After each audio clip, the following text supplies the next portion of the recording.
एक जंगली भालू खेत पर किसान को पकड़ लेता है और किसान की जान के बदले भालू एक शर्त रखता है कि खेत में तुम जो भी फसल उगाओगे उसके ऊपर का सारा हिस्सा मेरा होगा। किसान बहुत चालाक था, वो आलू की फसल पैदा करता है। सारे आलू किसान रख लेता है और ऊपर के पत्ते भालू को खाने पड़ते हैं। अगली बार भालू कहता है कि नीचे की सारी फसल मेरी होगी और ऊपर की तुम्हारी। इस बार किसान टमाटर लगा देता है तो बदले में भालू को नीचे की जड़ें खानी पड़ती है और सारे टमाटर किसान ले लेता है। भालू बहुत नाराज हो जाता है और कहता है अगली बार फसल के ऊपर का हिस्सा भी मेरा होगा और नीचे का हिस्सा भी मेरा होगा। अब किसान के पास बोने के लिए 4 ऑप्शंस है। पहला मक्का, दूसरा गन्ना, तीसरा सोयाबीन और चौथा कद्दू। तो क्या आप बता सकते हैं किसान को कौन सी फसल पैदा करनी चाहिए जिससे उसे फायदा हो सके?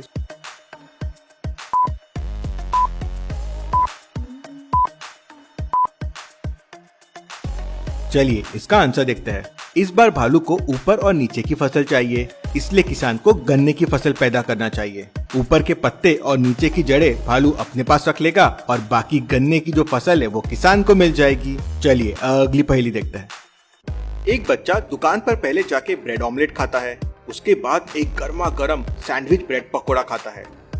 इसके बाद वो बच्चा बर्गर ऑर्डर कर देता है, लेकिन फिर भी उस बच्चे को भूख लग जाती है तो वो वापस काउंटर में जाता है ऑर्डर देने के लिए।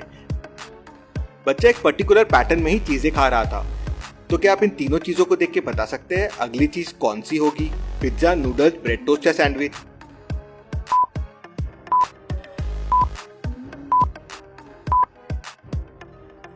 चलिए इसका आंसर देखते हैं। वो बच्चा जितनी भी चीजें खा रहा था सभी सैंडविच टाइप की चीजें थी। ऊपर या नीचे कुछ और बीच में फीलिंग, जैसे ऑमलेट था, बर्गर था, ब्रेड पकौड़ा था। मतलब अब वो सैंडविच खाएगा। बच्चा सैंडविच का ऑर्डर दे देता है। चलिए अगली पहेली देखते हैं। रामू के पास 3 गाय है।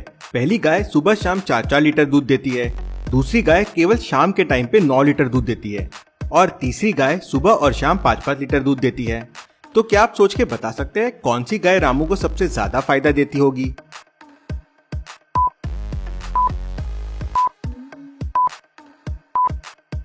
चलिए इसका आंसर देखते हैं। तीसरी गाय सुबह और शाम 5-5 लीटर दूध देती है तो टोटल 10 लीटर हो गया। लेकिन बाजू में देखिए उसका एक छोटा बच्चा भी है, वो भी उसका दूध पीता होगा, मतलब पूरा दूध रामू को नहीं मिलता होगा। अब पहली गाय 4-4 लीटर दूध देती है, मतलब 8 लीटर हुआ। मतलब दूसरी गाय जो 9 लीटर दूध देती है वो रामू को सबसे ज्यादा फायदा देती है। चलिए अगली पहेली देखते हैं। एक डॉग और एक गाय बराबरी में बहुत तेज दौड़ रहे थे। दोनों के दौड़ने की स्पीड एकदम बराबर थी। तभी सामने एक गन्ने का खेत आ जाता है। तो क्या आप बता सकते हैं डॉग या गाय दोनों में से कौन सबसे पहले गन्ने के खेत को पार कर पाएगा?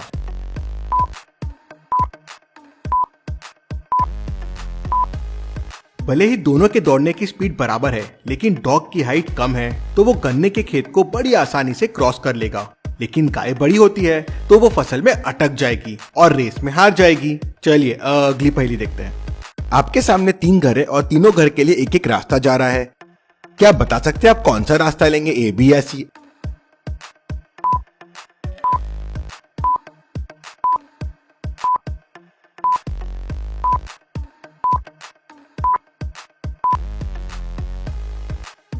तीनों रास्ते से जाना डिफिकल्ट है। मैं सिंपल स्विमिंग करता हुआ कोई एक घर में चला जाऊंगा।